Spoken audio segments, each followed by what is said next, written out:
Good morning. I hate to follow Bulldogs. I went to Tech. I have learned how to say go Dogs, though. Thank y'all for being here. Let's get right to it. I got 10 minutes. Brian Kemp's got to go. I'm sorry. He's got to go. And the reason is he sold us out. We know what happened in the election now. We just got to fight through the courts to prove it because we're not going to have any of our elected officials stand up with us.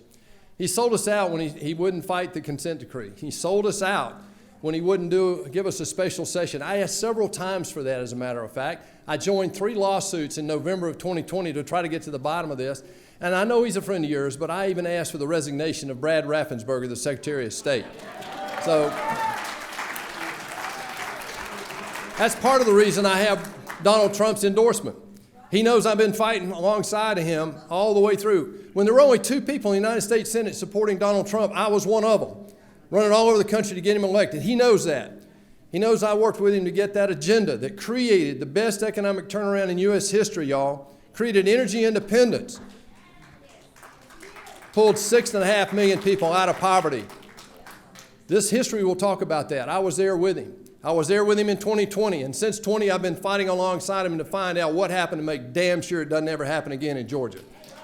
And here's what I want to do. But it's bigger than just the election, guys. We know what Kemp did there. He caved to Stacey Abrams, turned it over, lost 2 Senate seats, and oh, by the way, allowed the madness that we see going on in Washington today. Watch this. 13 dead soldiers, rising gas prices, outrageous inflation, the brink of war? Seriously. You can lay all that at the feet of Brian Kemp right here in Georgia. And unfortunately, if we don't fix it, we're going to turn it right over to Stacey Abrams, and they'll be able to double down. This is what I want, guys. I want a Republican conservative in the White House in 24. You're not going to get that if Brian Kemp wins the primary because he cannot beat Stacey Abrams. Here's why. You have to get regular Republicans. These are people like us all over the state. But you got to get the new people in here, the people in the suburbs. And then you got to get the Trump voter. Tell me how Brian Kemp's going to get any Trump voters, guys, after he's been kicking sand in his face for 2 years, saying no to him at every single turn. This is where we are in Georgia, but it's bigger than that. It's corrupt. What we see going on in Georgia is this. It's 3 strikes. This guy's got to go. Look at what happened in East Georgia. Rivian. We've given hundreds of millions of dollars committed to a company where George Soros has a $2 billion investment. You don't know that because they won't tell you that. We don't know the ultimate price tag yet, but we do know that 5 or 6 guys over there got in a dark room somewhere are going to get paid $125 million for 2,000 acres. That's almost $60,000 an acre after you take out the little training center. That's corrupt, guys. And you know what? They didn't talk to the local people. They're outraged. If any of you know anybody over there, you know what I'm talking about. They did not have a voice. The second strike comes in Buckhead. And whether you like them or not, those people deserve a vote just like the people in East Cobb, in Vinings. They deserve a vote. They've been denied that vote. You know why? Because of the corrupt relationship between this governor and the power elite down at the state capitol and the big companies that cost us the World Series last year. It's all the same thing. If you don't think I'm pissed off, come spend a week with me. This is my Georgia.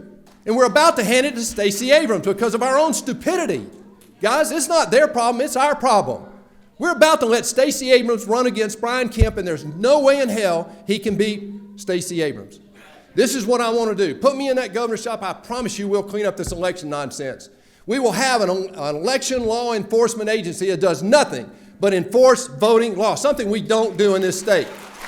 The second thing, we will audit. We will have an outside firm audit this. And the third thing is we will get the hell rid of the Dominion machine once and for all. All right? Now, I want to get rid of the state income tax. I've heard people talk about first and last and up and down. I just know this. It can be done. I've been talking about this for 10 years in this state. It absolutely can be done. You know the tax cut we got done in Washington? We all benefited from that. I was there. We did it. We're going to do it right here in this state.